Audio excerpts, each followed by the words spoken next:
দেখুন তো এইভাবে আগে আলু দিয়ে চিকেন বানিয়েছেন কি না। এখানে নিয়ে নিয়েছি 1 কেজি চিকেন। বড় বড় পিস করে আমি কেটে নিয়েছি এগুলোকে।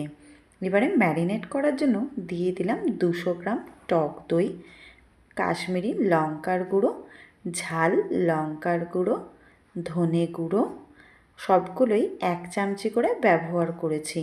পরিমাণ মতন লবণ আর চিড়ে রাখা কাঁচা লঙ্কা সব দিয়ে ম্যারিনেট করে 10 মিনিট রেস্টে রেখে দিলাম। এবারে আলুগুলোর খোলা ছাড়িয়ে বড় বড় করে টুকরো করে কেটে নিয়েছি।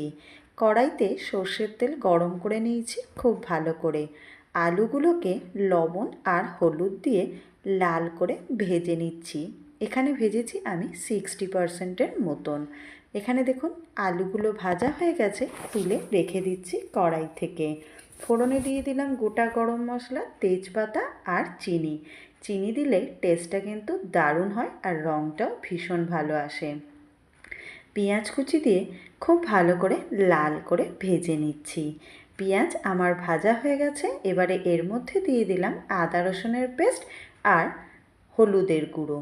চলুন মশলাটাকে খুব ভালো করে কষিয়ে নিচ্ছি যতক্ষণ না আদা রসুনের কাঁচা গন্ধ চলে যাচ্ছে। এবারে দিয়ে দিলাম টমেটো পেস্ট। টমেটো পেস্টটাকেও কাঁচা গন্ধ চলে যাওয়া পর্যন্ত ভালো করে কষিয়ে নিতে হবে।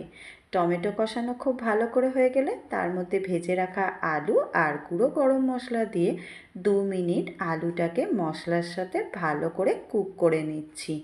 এবারে দেখুন ম্যারিনেট করে রাখা চিকেনটাকেও কড়াইতে অ্যাড করলাম। অন্ততপক্ষে 10 মিনিট মিডিয়াম ফ্লেমে খুব ভালো করে চিকেনটাকে কষিয়ে নিয়েছি সব মশলার সাথে। অবশ্যই কিন্তু ফ্লেমটাকে মিডিয়ামে রেখেই কষিয়ে নেবেন।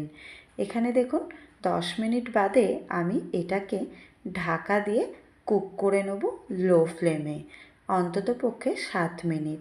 7 মিনিট বাদে ঢাকা খুলে দেখাচ্ছি, দেখুন ওপরে তেল ভেসে উঠেছে। এই সময় গ্রেভি তৈরি করার জন্য দিয়ে দিলাম জল। আমি এখানে উষ্ণ গরম জলের ব্যবহার করেছি। এটাকেও ঢাকা দিয়ে লো ফ্লেমে 10 মিনিট খুব ভালো করে ফুটিয়ে নিচ্ছি। এখানে দেখুন 10 মিনিট বাদে ঢাকা খুলে দেখাচ্ছি, চিকেনের রঙটা কি দুর্দান্ত হয়েছে। আর এদিকে দেখুন আলু আর চিকেনটাও সুন্দরভাবে কিন্তু সিদ্ধ হয়ে গেছে। গ্যাসের ফ্লেম বন্ধ করে ঢেলে নিলাম। এটা কিন্তু গরম ভাতের সাথে বা রুটি পরোটা সবের সাথে খেতেই ভীষণ ভালো লাগে।